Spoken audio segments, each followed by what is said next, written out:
자, 오늘 하나님의 나누실 말씀 한번 볼까요? 마태복음 5장 10절입니다. 의를 위하여 박해를 받은 자는 복이 있나니 천국이 그들의 것임이라. 아멘. 할렐루야.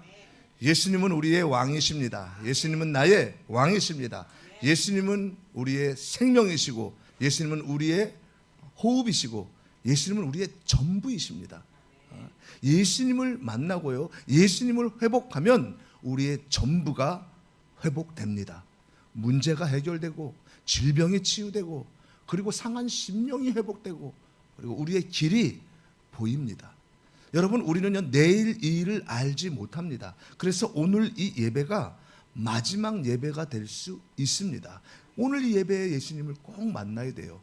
그러므로 말씀을 들을 때, 말씀을 듣는 중에 말씀 가운데 임재하시는 그 말씀 자체이신 예수님을 꼭 만나시기를 주님의 이름으로 축원합니다. 자, 오늘 말씀 제목 큰 소리로 시작. 왜 박해 받으실까? 왜 박해를 받으실까라는 제목으로 은혜를 나누는데요.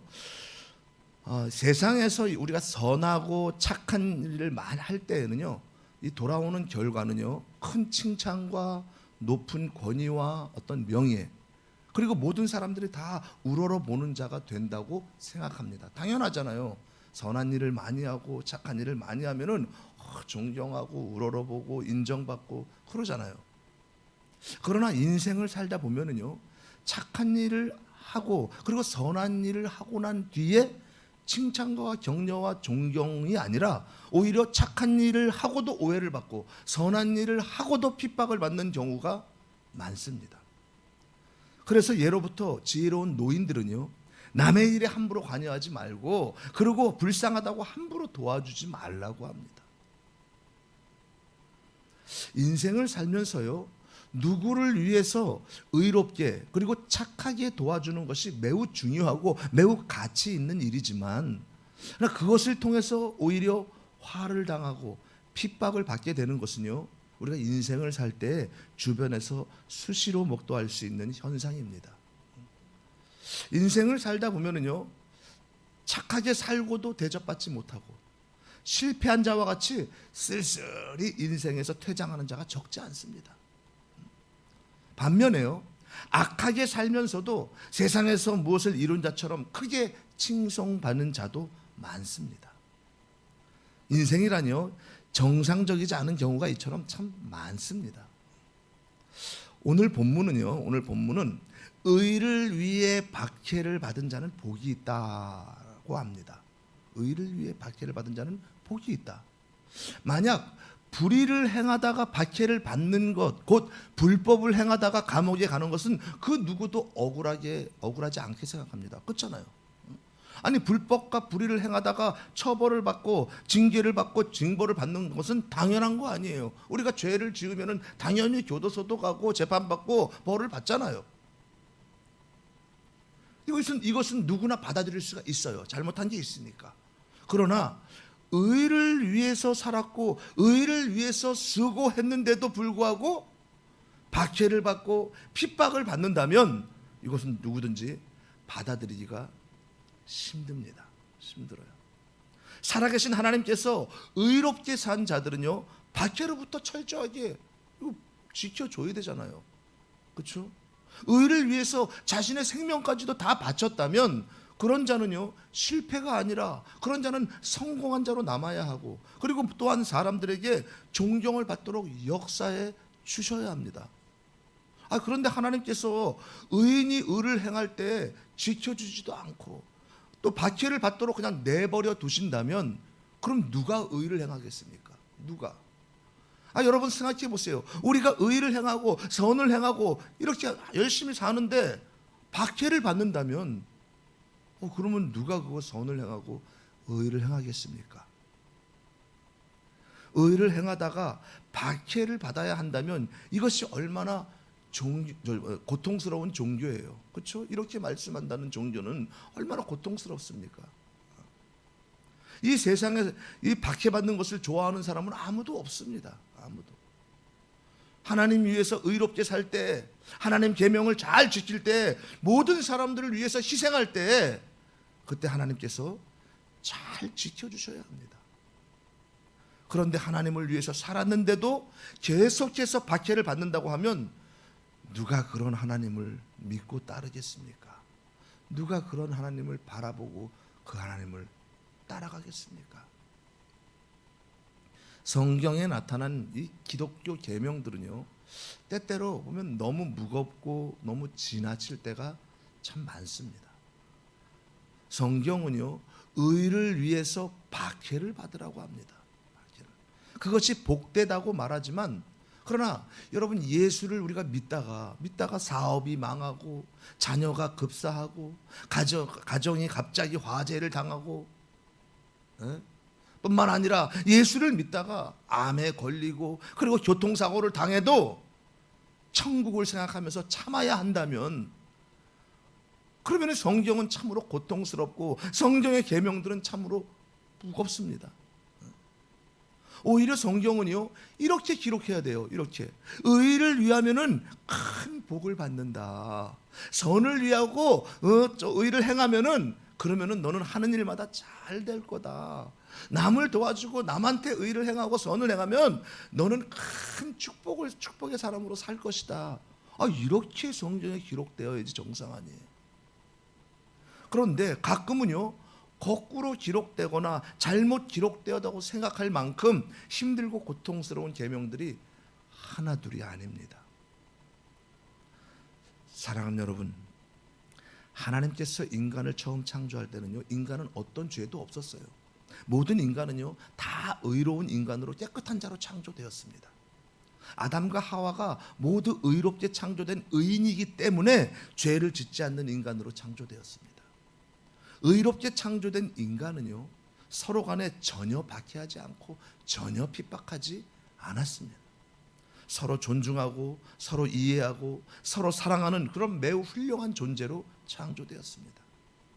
그러나 인간은요, 하나님이 주신 그 의로움을 버리고 하나님보다 더 큰 자가 되고 싶어서 끝없는 나락으로 타락했습니다. 타락한 인간은요, 더 이상 어떤 의도 갖지 못하는 그런 죄인이 되어버렸어요. 죄인. 서로 핍박하고 서로 박해하는 그런 더럽고 추악한 죄인이 되었습니다. 타락한 인간은요, 자신을 창조한 조물주까지도 인정하지 않고 존중하지 않을 뿐만 아니라 다른 피조물들도 존중하지 않습니다. 타락한 인간은요, 자신도 핍박하고 다른 모든 인간들도 핍박하며 악담과 거짓말을 밥 먹듯이 하며 그렇게 인생을 살아갑니다. 그래서 인생을 살면서요, 누군가에게 핍박을 받아서 괴로워해요, 인간이. 또한 누군가에게 핍박을 하면서 쾌감을 느끼는 그런 타락한 인간이 되어버렸습니다. 여러분, 오늘 본문 내용은요, 의를 위하여 박해를 받는 자는 복이 있나니 천국이 그들의 것이다. 예수님의 8가지 사역 중에 마지막에 해당하는 말씀으로서 예수님이 공생애, 즉 속죄 사역을 시작할 때 하신 설교입니다. 이 말을 다시 한번 풀어보면요, 우리는요, 흔히 팔복이라고 말하잖아요. 심령이 가난한 자는 복이 있나니, 온유한 자는 복이 있나니. 우리가 무엇을 해야지만이 복을 받는 걸로 기록되어 있어요. 그래서 우리는 늘, 여러분, 온유하게 살아야 됩니다. 그래야지 땅을 기업으로 받습니다. 우리가 뭔가 해야 돼요. 그래서 팔복이라고 그랬는데, 그런데 저는요, 이거는 예수님의 8가지 사역으로 표현합니다. 그리고 예수님이 30세부터 하나님 나라를 선포하신 걸 공생애라 그래요. 근데 공생애 아니라 예수님이 속죄하시기 위한 속죄 시기예요. 이제 우리를 위해 죽기 위한 시기. 나중에 자세히 듣기로 하고요. 이 본문들은요, 그러니까 예수님이 타락한 인간들을 구원하기 위해서 예수님이 구원자로서 어떤 일들을 감당하시는지 자신을 드러내고 자신의 사역을 말씀해 주신 내용입니다. 그런데 이 본문을요, 잘못 이해하고 잘못 생각해서 인간들이 이루어야 할 본문으로 착각하게 되면, 그렇게 되면 엄청나게 괴롭고 힘든 본문이 되는 거예요. 이 본문은요, 인간들이 감당해야 할 본문이 아니고 예수님이 감당해야 할 본문이라고, 감당하려고 기록된 본문입니다.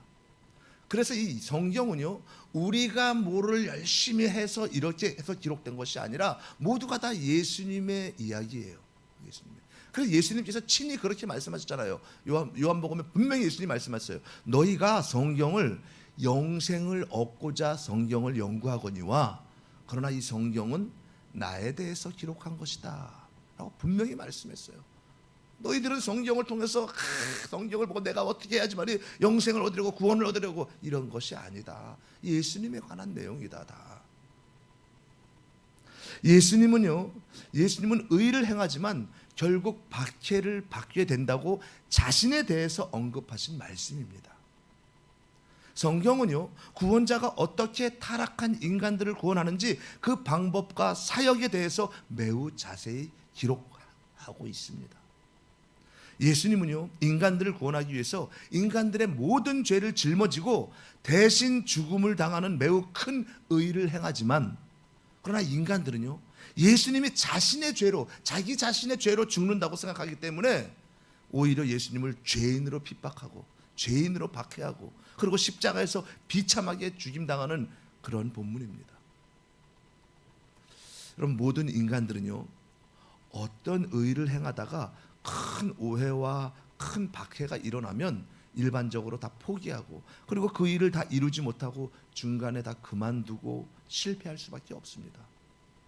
그러나 예수님은요, 단순히 인간이 아니라 그분은 하나님과 동등한 분으로서 하나님과 같은 지위와 능력을 갖고 있습니다. 예수님이 비록 인간의 육신을 입고 이 땅에 오셨지만 그 안에는요, 거룩한 신성과 신적인 능력과 영광이 항상 존재합니다. 예수님은 인간의 어떤 잔인한 박해와 끈질긴 그러한 핍박에도 중간에 그만두거나 중간에 그렇게 포기하지 않는 그런 자신이 이루고자 하는 모든 것을 다 이룰 수 있는 신성과 능력을 갖고 있는 유일한 인간입니다. 그러니까 인간은 감당할 수 없는 그런 큰 핍박이 존재해요. 우리가 살아가다 보면은요, 감당할 수 없는 그런 핍박이 존재합니다. 여러분도 그렇잖아요. 살아오면서 가만히 생각해 보면은 내가 감당하지 못한 핍박이 있습니다. 그리고 또 인간은요, 버틸 수 없는 큰 박해가 있습니다. 그렇죠. 학생들은 예를 들어서 왕따를 당할 수도 있고 견딜 수가 없는 거예요. 심지어 자살하잖아요. 직장 생활은 안 그렇습니까? 어떤 공동체 생활에서도 뭔가 모르게 따돌림을 당하고 박해를 받고 잘했는데도 시기와 질투를 받고 정말로 내 힘으로 견딜 수 없고 안 되는 경우들이 많아요. 그러나 예수님은요, 의로운 일을 행할 때 인간이 행하는 어떤 악질적이고 상상을 초월하는 그런 박해를 받아도 자신의 사역을 완성할 수 있는 신적인 권세와 능력을 갖고 있습니다. 인간은 포기할 수 있지만 예수님은 어떤 일을 할 때 전능하기 때문에 절대로 포기하지 않습니다. 만약에 포기하셨다면 우리는 구원받지 못합니다. 그런 고통 가운데서도 포기하지 않고 계속 감당하시는 것은요, 우리를 구원하기 위해서. 그래서 이 신성을 갖고 있는 예수님은요, 비록 인간에게 큰 박해를 받지만 자신의 구원 사역을 완전히 이룰 수 있습니다. 예수님은요, 인간을 넘어서는 신적인 권세와 능력으로 모든 일들을 완벽하게 완성할 수 있습니다. 예수님은요, 이 땅에 오셔서 자신의 죄 때문에 박해를 받지 않았습니다. 예수님은 죄가 없는 분이에요. 예수님은 하나님이세요. 예수님은 이 땅에 오셔서 자신의 죄로 인하여 고통을 당할 필요가 없습니다. 예수님은 어떤 죄와 어떤 잘못도 단 한 번도 지은 적이 없습니다. 그러나 예수님은 타락한 인간들, 곧 죄인들을 위해서 박해를 받고 십자가에 죽임을 당하셨습니다.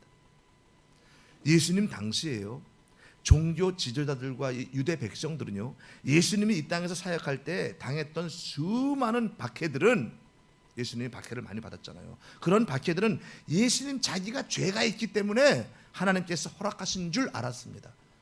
야, 저렇게 박해받는 게 이유가 뭐겠어? 다 하나님의 죄를 진 것을 하나님이 알기 때문에 그런 거지, 이런 거예요. 우리 눈은 가려도 하나님의 눈은 못 가리지, 안 그래? 저가 왜 집도 절도 없이 저렇게 떠돌아다니면서 남한테 돌팔매질을 당할 뻔하고 도망다니고 왜 그러겠어? 다 하나님의 벌을 받고 있는 거야. 나중에 십자가에 죽었잖아. 이렇게요. 그렇게 하나님께 박해받는 줄 알았습니다. 자기 자신의 죄로. 예수님이 십자가에서 죽임을 당할 때 죄인들을 구원하고자 죄인들이 모든 죄를 다 짊어지고 십자가에서 죽었지만, 그러나 유대 종교 지도자들과 이 백성들은요, 예수님께서 은밀한 중에 죄를 지어서 하나님의 진노로 말미암아 저주받아서 십자가에서 죽었다고 생각하는 거예요.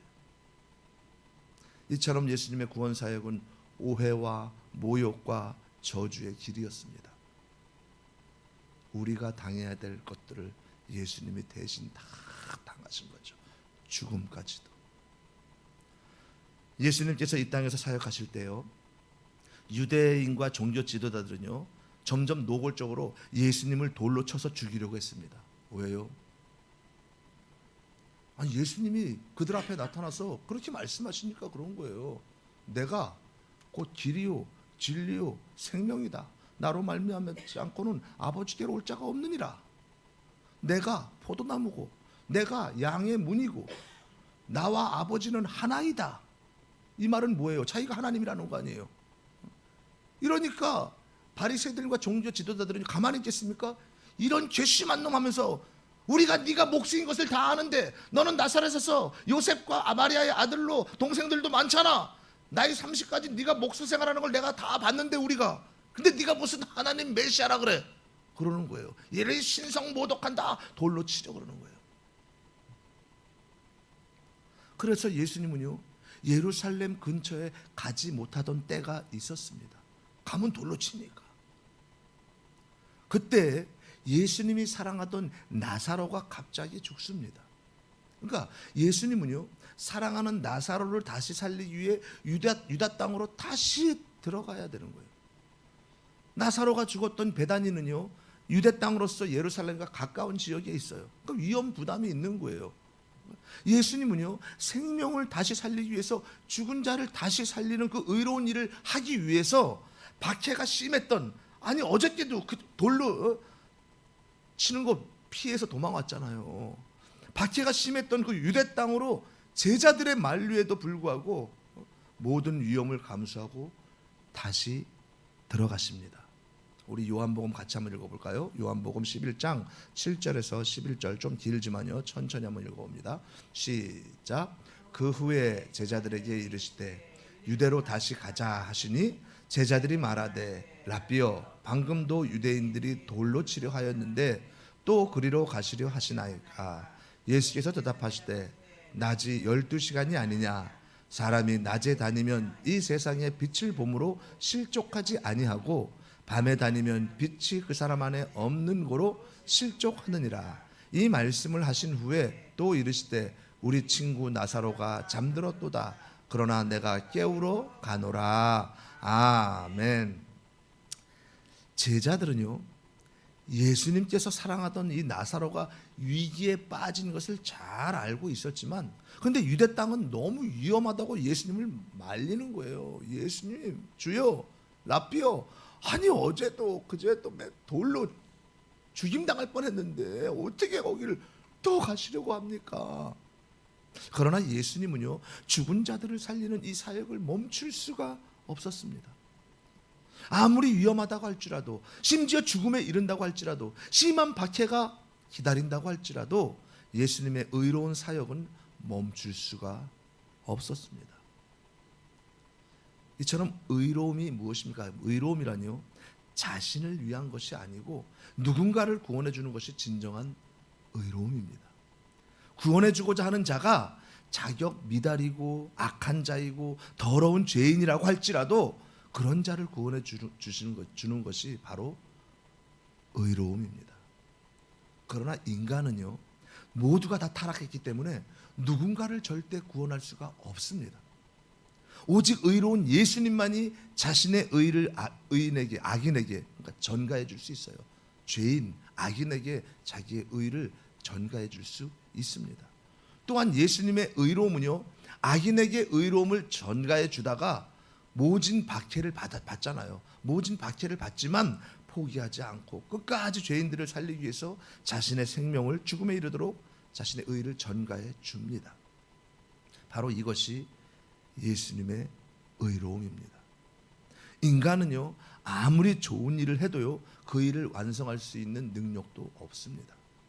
박해가 밀려오면요, 아무리 의로운 일을 하고 싶어도 더 이상 할 수 없는 것이 바로 인간입니다. 아니, 내가 죽게 생겼는데 내가 그 일을 계속 할 수 있는 인간이 누가 있겠습니까? 안 그렇습니까?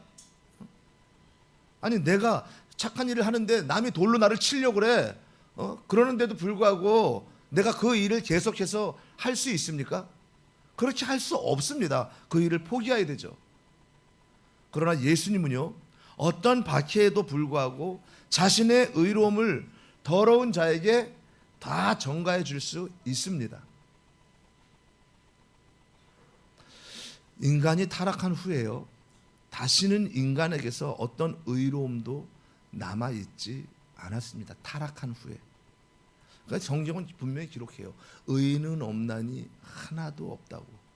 의인은 없으면 단 한 사람도 의인이 없는 거예요. 그러니까 모든 사람이 죄를 범하였음에 하나님의 영광에 이르지 못한다. 모든 사람이 죄인이다. 그리고 그 죄의 싹은 사망이다. 죽음이다. 그러면 죽으면 다 끝나냐? 아니다. 한 번 죽는 것은 사람에게 정해진 것이요, 그 후에는 반드시 심판이 있다. 어떤 심판? 불못, 영원히 나오지 못하는 지옥에 떨어진다. 예수님을 대적하고 하나님을 대적하고 죄를 지은 모든 인간들은 다 심판받고 지옥으로 떨어지는 거다. 이것이 하나님의 공의입니다. 그러니까 의인이 하나도 없는 거예요. 모두가 불의하고 더러운 자가 되어서 모든 인간들은 다 지옥으로 들어가야 합니다. 그럴 때 하나님 아버지께서 인간에게 의로움을 전가해 주기 위해서 예수님을 이 땅에 보내십니다. 인간은 아무리 살아도 자신을 의롭게 다시 만들 수 없고, 날마다 거짓과 날마다 미움과 시기에 끝없는 죄악 속에서 그렇게 사로잡혀서 모두 영원한 지옥의 형벌을 받고 기다리는 인생을 살아야 돼요. 그렇게 살았습니다, 우리가. 그럴 때 하나님 아버지께서 예수님을 이 땅에 보내셔서 예수님에게 있는 의로움을 전가해 주도록 하셨습니다. 예수님이 어떤 오해와 어떤 박해를 받더라도 예수님이 전가해 주는 의로움을 중단하지 않고 모든 죄인들이 받을 수 있도록 길을 예비하고 완성해 주셨습니다. 하나님 아버지께서 유일하게 보내신 이 예수님을 통해서만 인간은 의로운 자가 될 수 있고 의로움이 회복될 수 있습니다.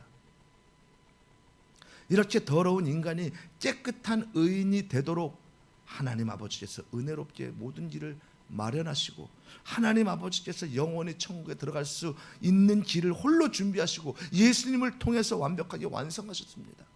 하나님 아버지의 그 큰 은혜는요, 인간이 죄인 되었을 때 완벽하게 나타나는 거예요. 우리가 죄인 되었을 때 당신의 독생자 예수 그리스도를 죽임으로 말미암아 우리를 구원해 주신 것, 이보다 더 큰 하나님의 사랑이 어디 있습니까? 하나님은 우리에게 그 사랑을 말로만이 아니라 확증하셨잖아요. 어떻게 해요? 우리가 아직 죄인 되었을 때 그리스도께서 우리를 위하여 죽으심으로 하나님께서 우리에 대한 자기의 사랑을 확증하셨느니라.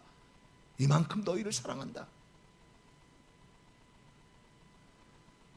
만약 예수님께서 의인을 살리기 위해서 의인을 살리기 위해서 이 땅에 사역하셨다면 어떤 박해도 받지 않고, 그리고 오히려 칭송과 존경을 한없이 받을 수 있었습니다. 그렇지 않아요? 자칭 의인이라고 하는 바리새인들과 종교 지도자들, 말씀을 달달 외우고 날마다 금식하고 기도하고 자기들이 의인이라고 그러잖아요. 그런데 예수님이 그런 의인들을 위해서 천국이 너희들의 것이다 이랬다면은요, 아유 메시아 내 주여, 그리고 칭송을 받으셨겠죠. 그렇죠? 그러나 예수님이요, 이 땅에서 박해를 받은 것은 예수님이 자신의 의로움을 전가해 준 자가 바로 가장 더럽고 추악한 죄인들이었기 때문입니다. 건강한 자에게는 의인이 필요 없고 병든 자에게 의인이 필요하다. 인간들이 가장 더럽다고 하는 자들에게 예수님은 찾아가셔서 자신의 의를 전가해 주었기 때문에 오히려 비난과 핍박을 받은 거예요. 세리와 창녀들은요, 비난받아야 할 가장 더러운 죄인이었는데 그들에게 의로움을 전가해 준다고 할 때 어떤 인간도 그런 구원자를 생각하지 못했습니다. 종교 지도자와 유대인들은요, 의로운 자를 구원해주는 그런 메시아를 기다렸습니다. 우리처럼 하나님 말씀을 잘 지키려고 애쓰던 그런 우리 같은 자, 하나님이 기뻐하시고 우리를 의인으로 맞이해주는 그런 메시아를 기다리는 거예요. 그러니까 지금도 여러분 유대인들은요, 지금도 초림의 메시아를 기다리고 있는 거예요. 예수님이 이미 2000년 전에 이 땅에 초림으로 오셨는데도 불구하고 그 예수님을 버리고 믿지 않잖아요. 그러니까 지금도 자신들의 자칭 의인이라고 하는 자신들을 구원해줄 자신들의 메시아, 초림의 메시아를 지금도 기다리고 있는 거예요. 여러분, 우리는 재림의 예수님을 기다리고 있잖아요. 저들은 오히려 구원받아야 될 대상이고 우리가 전도해야 될 대상들입니다. 저들은 그렇게 하는데, 그런데 예수님은요, 의인을 구원해 주지 않고 더럽다고 하는 세리와 창녀 같은 그런 자들을 구원해 주고자 자신의 의를 주었기 때문에, 그 때문에 유대인들은요, 예수님을 이해하지 못하고 죽음에 이르도록 박해했습니다. 이단이라고 하면서. 이 모든 것을 다 보았던 제자들은요, 복음이란 의인에게 예수님의 의로움을 전해주는 것이 아니라 복음이란 죄인에게 예수님의 의로움을 전가해 주는 것이라는 그 놀라운 진리를 깨닫게 된 것입니다.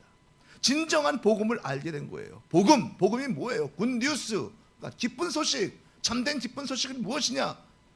죄인 중에 죄인들, 지옥의 영혼에 떨어질 수밖에 없는 나 같은 죄인들, 그런 죄인들을, 나는 아무 공로가 없는데, 선한 일을 한 것이 아무것도 없는데 단지 하나님의 전적인 은혜로 말미암아 내가 선택받고 내가 구원받아서 하나님의 자녀가 되고 예수님의 신부가 된 것, 이것이 얼마나 기쁜 소식입니까? 이것이 얼마나 기적이고 감사인 것입니까? 이것이 바로 복음입니다. 인간 자신이 의롭다고 생각하는 자들은요, 그들의 죄악 가운데 죽지만, 인간 자신이 더럽다고 고백하는 자들, 그들에게는 예수님은 자신의 의로움을 전가해주고 그런 죄인들을 위해서 대신 죽는 놀라운 복음의 사역을 하십니다. 이 모든 것을 가까이에서 본 제자들은요, 정확히 예수님의 복음을 이해했고, 그리고 자신들의 더럽고 추악한 죄가 더 많이 보이고, 자신에게 어떤 의의가 없을 때에도 예수님이 전가해주는 의로움으로 더 복된 자라는 것을 깊이 깨닫게 되었습니다. 제자들은요, 의가 없어도 천국을 소유한 자가 되었습니다. 이것으로 인하여 제자들은요, 죄악 가운데서도 예수님의 의로움으로 인하여 기뻐하고 즐거워하고 천국의 소망을 굳게 잡았습니다. 사랑 여러분, 세상에서는요, 어떤 의로운 삶을 살아도요, 알아주는 자가 없고 오히려 착하게 살면 손해보는 것이 바로 이 죄 많은 세상입니다. 이런 곳에서 홀로 의롭게 되려고 해도 의로운 자가 되지 못하고 오히려 의로운 자를 바보로 알고 무시와 천대와 끝없는 박해를 서슴지 않습니다. 그러나 죄인들을 불쌍히 여기는 예수님께 나오면 예수님은요, 어떤 죄인이라도 어떤 불의를 행하는 자라도 자신의 의로움을 다 전가해 주어서 모든 죄악을 다 용서해 주고 깨끗하도록 역사해 주십니다. 인간은요, 세상에 아무리 깨끗하게 살아도 거짓말을 강요하고 더러운 짓을 강요하는 경우가 참으로 많습니다. 그러나 예수님은요, 의로운 분이시기 때문에 자신의 그 의로움을 가장 더럽고 가장 추악한 자에게 자신의 완벽한 의를 다 부어주어서 의인이 되도록 해주십니다. 예수님은요, 죄인을 의인으로 바꾸기 위해서 이 땅에 오신 거예요. 세상의 모든 종교, 세상에 있는 모든 종교는요, 깨끗한 자, 정결한 자만이 구원을 받습니다. 그래서 불교들은 어때요? 불교 스님들은 어떻습니까? 다 머리 깎고 산으로 들어가잖아요. 속세를 떠나야 돼, 세상을 떠나야 돼. 그 안에 들어가서 암자해서 기도하고 그러잖아요. 속세를 떠나면은 죄를 안 지을 걸 알고 깊은 산 속에 들어갔어. 깨끗하게 살아야 돼. 고기를 먹지 마. 하나님은 노아의 홍수 이후에 고기를 주셨는데 먹지 마. 천주교는 어떻습니까? 금식해. 금식하고 기도하고 신부들은 결혼도 안 하고 음란한 생각하면 안 돼. 하나님은 생육하고 번성하라 그러셨어요. 그리고 뭐라 그럽니까? 골방 기도. 성경의 말씀대로 너희는 은밀한 곳에 골방에 들어가서 기도하라. 그리하면 은밀한 중에 계신 하나님께서 너희를 기도를 응답하시리라. 뭐 골방 기도. 그래서 그들은 정말로 골방에 갇혀 있는 그 좁은 골방에 들어가서 계속 기도하고 있는 거예요. 그러면은 세상을 안 보고 사람을 안 보면 죄가 안 짓는 것입니까? 여러분, 그렇게 골방 기도다 뭐다 모든 성경을 표면으로 보면은요 그렇게 될 수밖에 없는 거예요. 골방에 갇혀가지고 말이지 기도하면 하나님이 들으시고. 여러분, 골방 기도라는 의미는 무슨 이면으로 우리가 봐야 돼요. 어떤 의미입니까? 그렇게 골방에 갇혀가지고 기도하는 것이 아니라 우리의 생각, 나의 모든 자아, 세상을 바라보는, 세상을 향하는 이런 모든 생각들을 다 끊어버리고 오직 예수님께만 집중하라는 거예요. 그러니까 골방 기도는 하나님과의 관계, 예수님의 관계를 말하는 거예요. 오직 예수님과의 관계 속에서만 그분만을 바라보고 그분만을 의지하고 그분을 생각하면서 기도하는 그 골방 기도. 그렇다면은요, 그러면 우리가 골방 속으로 들어가지 않더라도 세상 가운데 직장에서도 또한 길을 걸어갈 때도 우리는 골방 기도를 얼마든지 할 수 있는 것입니다. 어떤 행위를 통해 가지고 우리가 거룩하게 되고 그렇지 구원을 이뤄간다는 걸 착각하고 있는 거예요. 우리가 예배를 잘 드려가지고 예배를 잘 드리면 구원을 이루는 것이 아니에요. 예배는 무엇입니까? 우리의 구원받은 것이 너무나도 감사해가지고 그 하나님을 찬양하고 그 하나님께 영광 돌리고 경배하는 것이, 이것이 예배인 것이에요. 그러면 어떤 사람도 그렇게 물어볼 수 있잖아요. 그러면은 뭐 예수님만 찾고 그럼 뭐 아무것도 안 해도 되냐? 행위는 상관없는 거야? 아니죠. 여러분 생각해 보십시오. 우리가 예배를 드리는데요, 예수님으로 충만하지 못한 사람들 그냥 건성으로 예배 드릴 수 있어요. 그런데 예수님으로 충만하잖아요. 그러면 나도 모르게 박수가 커지고 입이 커지고 두 손 들게 되고 찬양하게 되고. 왜 그러는 거예요? 누가 나한테 돈 주는 것도 아니고 누가 나한테 하라고 시키는 것도 아닌데 내 마음 안에 예수님이 충만하면 나도 모르게 되는 거예요. 그러니까 내 안에 예수님으로 충만하면요 나도 모르게 감사가 넘치고 나도 모르게 기쁨으로 봉사하고 헌신하고 나도 모르게 헌신하게 되는 거예요. 기쁨으로. 유대교와 천주교도요 깨끗하고 의로운 행위를 많이 해야 구원받는 종교입니다. 그러니까 율법을 지키려고 몸부림치고 행위를 깨끗하게 잘 착한 일 많이 하려고 애를 쓰고. 그러나 기독교만은요 아무리 더러워도 아무리 추악해도 의가 하나도 없는 죄인이라도 예수님이 찾아오셔서 자신의 의를 전가해 주면 어떤 공로가 없어도 의인이 될 수 있습니다. 이것은 세상의 수많은 종교 중에 오직 기독교만이 갖고 있는 종교적 특색입니다. 예수님에게 나오면 어떤 죄도 다 용서받습니다. 그러나 예수님께로 나오지 않으면 깨끗하고 의롭게 살려고 노력해도 결코 의로운 자가 되지 못하고 끝내 지옥으로 들어갑니다. 여러분, 성도는 누구입니까? 성도라니요 의로운 자가 아닙니다. 성도 안에도요 그 마음 안에도 거짓말쟁이가 있고 그리고 시기와 미움, 교만이 하늘을 찌릅니다. 성도라도요. 성도 안에도요 감옥에 들어갈 자가 하나둘이 아닙니다. 그러나 성도는요 자신의 공로와 자신의 의로움으로 천국 가는 자가 아닙니다. 성도는 예수님이 주신 의로움을 전가받아서 의인이 된 자가 바로 성도입니다. 세상은요 성도의 정체성을 의로운 자라고 생각하고 성도가 의롭지 못하면은 세상은 욕하고 비난합니다. 아, 교회 다니는 사람이 왜 저래? 이렇게요. 그러나 기독교 복음의 진리에서 성도의 정체성은요 아무리 더럽고 아무리 추악해도 예수님이 전가해 준 의로움으로 의로운 자가 됩니다. 세상이 바라보는 성도의 정체성과 복음으로 바라보는 성도의 정체성은 완전히 다릅니다. 성도는요 죄가 없는 자가 아니라 죄가 아주 많아도 예수님이 전해준 의로움으로 모든 죄가 다 용서받고 천국에 들어가는 의인이 되었습니다. 성도의 인생을 의로움의 시각에서 잘 살펴보면요 의로움이 없는 실패한 인생입니다. 우리는 의로움이 하나도 없어요. 그러나 성도가 세리와 창녀라고 할지라도 세상에서 더럽다고 박해를 받은 그런 추악한 인간이라도 예수님께서 자신의 의를 주면 의인이 됩니다. 이것이 복음이고 이것이 진리입니다.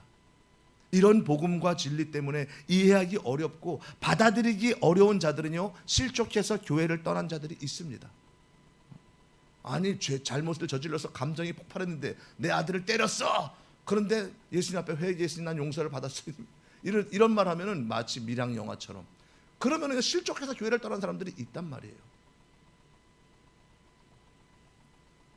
그러나 죄인이 의인이 되는 것이 아무리 기분 나쁘고 저런 자가 구원받는 거 싫거든. 죄인이 의인이 되는 것이 아무리 기분 나빠도 이것이 복음이고 복음의 핵심이고 그리고 이것이 진리입니다. 정말 어떤 잘못을 저질렀다 그래도 예수님을 만나고 예수님 앞에 나와서 철저히 회개하면서 주님 나를 불쌍히 해달라고 엎드리는 자들을 주님이 용서해 주시는 거예요. 저런 자는 용서받는 게 싫어서 교회를 떠나면 어쩔 수 없는 거예요. 예수님 좌우에 여러분 강도, 예수님 십자가 달리실 때 좌우에 강도가 달려 있었잖아요. 그때 한 명이 갑자기 자신의 죄를 뉘우치잖아요. 뉘우칩니다. 십자가에서 죽기 바로 직전에 예수님께 자신을 기억해 달라고 이렇게 말을 합니다. 어떤 회개에 그는요 어떤 회개에 어떤 금식도 없었어요. 그리고 어떤 회개에 예배도 못했습니다. 그냥 죽기 직전이에요. 바로 죽기 전에 자신의 더러운 죄를 다 용서해 달라고 할 때 그때 예수님은요 용서한 것뿐만 아니라 그런 자를 의인으로 즉시 만들어서 그 당일날 천국으로 데리고 갔습니다. 여러분 누가복음 23장 39절에서 43절 한번 읽어봅니다. 시작. 달린 행악자 중 하나는 네가 그리스도가 아니냐 너와 우리를 구원하라 하되 하나는 그 사람을 꾸짖어 이르되 네가 동일한 정죄를 받고서도 하나님을 두려워하지 아니하느냐 우리는 우리가 행한 일에 상당한 보응을 받는 것이니 이에 당연하거니와 이 사람이 행한 것은 옳지 않은 것이 없느니라 하고 이르되 예수여 당신의 나라에 임하실 때 나를 기억하소서 하니 예수께서 이르시되 내가 진실로 내게 이르노니 오늘 네가 나와 함께 낙원에 있으리라 하시니라. 아멘. 여러분 낙원은요 곧 천국이에요. 천국. 어떤 자가 낙원에 들어갑니까? 어떤 자가? 깨끗한 자가 아니에요. 깨끗한 자가. 예수님께서 십자가에서 죄인들을 살리기 위해 대신 죽으시고 자신의 의로움을 전가해 준 자가 바로 낙원 곧 천국에 들어갑니다. 이 행악자는요 어떤 종교적인 행위도 없었어요. 그리고 어떤 선행도 없었습니다. 예배를 많이 드린 것도 아니고 착한 일을 많이 한 것도 아니고 뭘 한 게 없어요.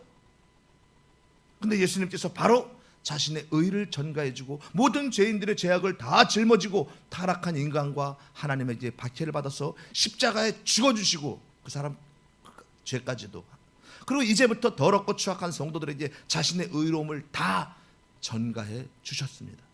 성도라뇨 삶과 행동과 생각은 추악한 죄인이지만 그러나 성도는요 예수님의 의로움을 전가받아서 천국에 들어간 복이 있는 자가 된 것입니다. 사랑하는 여러분, 예수님은요 죄가 없지만 죄인들의 모든 죄를 짊어지고 죄인들을 위해서 대신 처참하게 죽으셨습니다.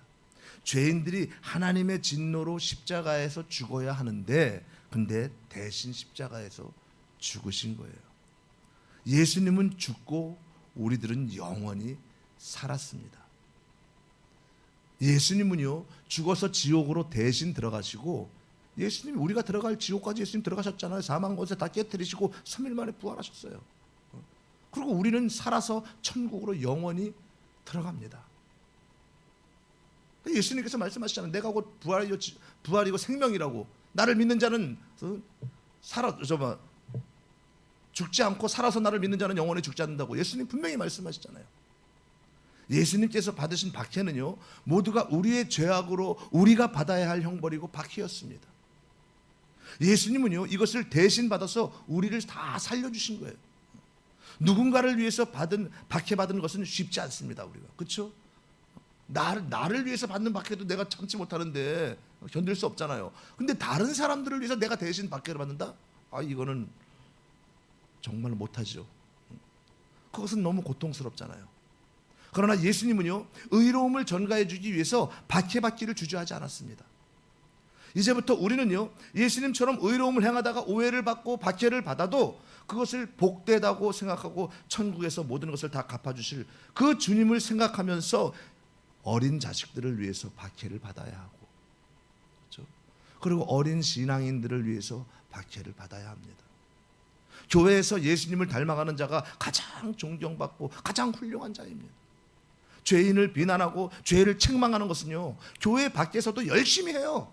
심지어는요, 더러운 정치인들도 매우 잘하는 항목입니다. 누군가를 비난하고 판단하고 정죄하는 것은 세상 누구도 다 잘할 수 있는 거예요. 교회 안에서 이런 것을 잘한다고 존경과 칭송을 받으면 안 되는 거예요. 교회 안에서 자기가 율법적으로 뭐를 한다고 해서 많은 사람들이 참 잘 하지 못하는 걸 고난이 오고 그러면 기도 안 하니까 그렇지 라든지, 어떤 무슨 봉사를 안 하면 봉사를 안 한다고 믿음이 없으니까 봉사도 안 하지, 이렇게 비난하고 정죄하는 거는 이건 잘못된 거예요. 우리는요, 교회 안에서 죄인을 위해서 대신 박해받은 예수님처럼 신앙이 약하고 어린 자들을 위해서 박해받을 수 있는 자가 되어야 합니다. 그렇게 할 때 예수님은요, 자신을 닮아가는 자를 가장 사랑하고 가장 기뻐하십니다. 그러니까 교회란 죄인을 가로막는 곳이 아니고, 교회란 죄인들에게 예수님의 의를 전가해 주는 그 영혼을 살리는 은혜로운 장소가 되어야 합니다. 그러니까요, 믿음이 연약한 그 성도들이 있으면요, 기도 많이 해봐 이렇게 말할 게 아니라, 헌신해야 돼 그러면 믿음이 생긴다니까 이럴 게 아니라, 예수님을 구하라고, 예수님을 찾으라고, 죄를 고백하고 예수님으로 충만하게. 여러분, 중보 우리가 기도를 해주는 것도 그렇게 기도해 줘야 돼요. 안무개 집사님이 믿음으로 일어나게 해주세요, 기도 깨어지게 해주세요, 헌신을 통해 가지고 이렇게 기도할 게 아니라, 주님 그 집사님 심령 가운데 예수님으로 충만하게 하여 주옵소서. 예수님으로 충만하고 예수님이 그 안에 내주하시고 임재하시면은요, 그러면 나도 모르게 그 기쁨이 넘쳐서 두 손을 들고 주님을 찬양하게 되고, 박수치며 찬양하게 되고, 그리고 늘 예배를 사모하게 되고, 주님을 위해, 영광을 위해 무엇을 할까 이 일을 찾고 저절로 되는 거예요. 저절로. 사랑하는 여러분, 지금 이 시대는요, 신앙생활을 오래 해도 성경을 잘 모릅니다. 평신도는 말할 것도 없고 목회자들도 성경을 너무나 모릅니다. 복음이 무엇인지를 모릅니다. 진리를 혼동하는 시대가 되었어요. 예수님은요, 의인을 위해서 죽지 않고 세리와 창녀 같은 죄인을 위해서 죽었다고 성경은 수없이 증거합니다. 예수님은 죄인의 죄를 대신 짊어지고 십자가에서 하나님과 사람에게 박해를 받으면서 죽었다고 성경은 기록하고 있습니다. 그러나 성경을 자신의 운세를 살피는 책으로 성경을 윤리적으로 이해하고 복음과 진리를 외면하고 성경을 너무나 오해하고 있습니다. 착하게 살아야 돼, 경건하게 살아야 돼, 거룩해져야 돼, 기도 열심히 하고 말씀을 달달달달 외워야지 돼, 윤리와 도덕으로 정결하라고. 그리고 겸손해. 예수님은 겸손의 왕이시잖아. 겸손하게 애를 써야 돼. 온유한 자가 복을 받는다 그랬잖아. 온유해야 돼. 그래서 성품학교에 등록해. 성품학교에 오면은 내 성품이 바뀐다니까. 거기서 공부하고 열심히 하면은 내 성품이 바뀌어. 안타까운 일들이 이 시대에 벌어지고 있는 거예요. 여러분, 나의 노력으로 절대 내가 구원받을 수 없고 내 심령이 변화되고 내 성품이 바뀌어지지 않습니다. 나를 지으신 예수님, 나를 창조하신 그분이 내 안에 임재하셔서 나를 근본적으로 나를 통치하고 다스리고 다듬고 만드셔야지 내가 변화되는 거지, 나의 노력으로는 절대로 안 되는 거예요. 그래서 이단들이 성경을 풀면은요, 그것이 복음인지 거짓인지 분별하지 못하는 거예요. 통일교와 구원파와 신천지에 빠져서 복음을 잊어버립니다. 우리는요, 예수님의 복음을 이해하고 예수님의 진리를 이해하고자 예수님 중심으로 성경을 깊이 읽어야 합니다. 성경에 나타난 예수님의 사역을 집중적으로 읽어서 죄인을 핍박하고 죄인을 정죄하는 그 복음과 반대되는 길을 걷는 어리석은 자가 아니라 예수님처럼 죄인들을 위해서 기도할 수 있고 죄인들을 일으켜 세우는 복음을 알아야 합니다. 성경의 복음이란요, 의인을 살리지 않고 죄인을 살립니다. 성경을 정확히 알면은요, 자신을 미워하지 않고 인생의 실패자라고 자책하지 않고 어떤 죄를 지어도 예수님을 쫓아가며 예수님을 향해 가는 자가 되어서 예수님이 주신 그 의로 천국에 들어가는 자가 됩니다.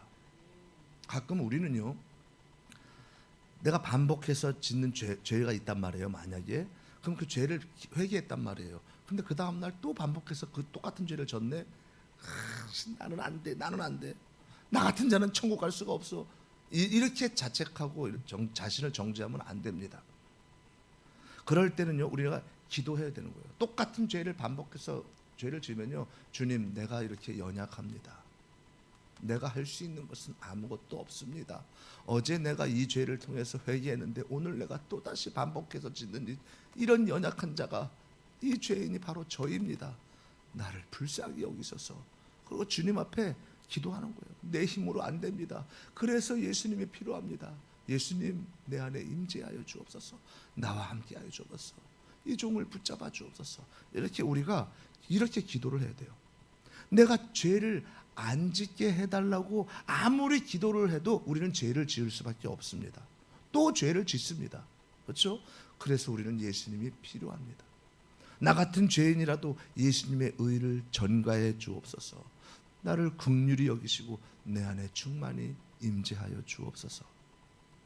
성경의 복음은요, 날마다 우리를 일으켜서 예수님의 의로움으로 의인의 삶을 살도록 역사해 줍니다.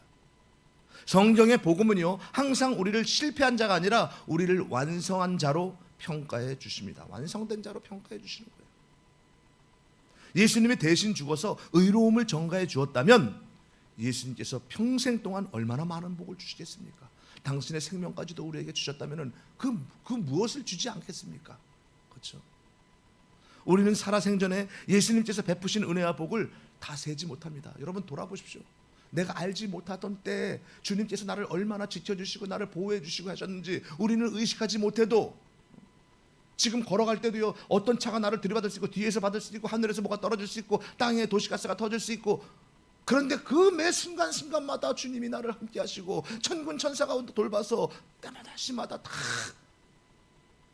모든 것이 우연이 없잖아요. 우연이라는 건 없는 거 다 하나님의 섭리 가운데. 우리의 남은 인생에요, 수많은 죄악이 기다리지만 우리는 앞으로 살아가면서도 수많은 죄를 또 지을 것입니다. 그러나 앞으로도 죄를 짓고 우리는 얼마든지 죄를 또 져요. 그렇게 죄를 지을 수밖에 없어요. 우리는요. 그런 죄악이 우리를 기다리지만, 그러나 우리의 남은 인생에 수많은 예수님의 의로움을 맛보게 됩니다. 우리가 그럼 무엇을 구해야 되는 거예요? 죄를 안 짓게 해주세요, 이렇게 구할 것이 아니라 우리는 그렇게 할 수 없어요. 그러니까 우리는 죄를 회개해야 되는 거예요. 회개. 나의 죄를 용서해 달라고. 예수님의 의로 덮어주고 보혈로 덮어달라고.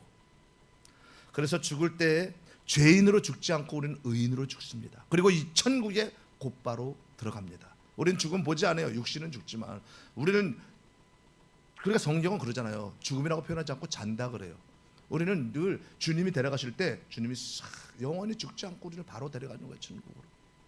이것이 바로 영원토록 우리에게 임하는 엄청난 복입니다. 여러분, 이런 복을 누리는 그런 저와 여러분 모두가 되시기를 예수님의 이름으로 축원합니다. 축원합니다.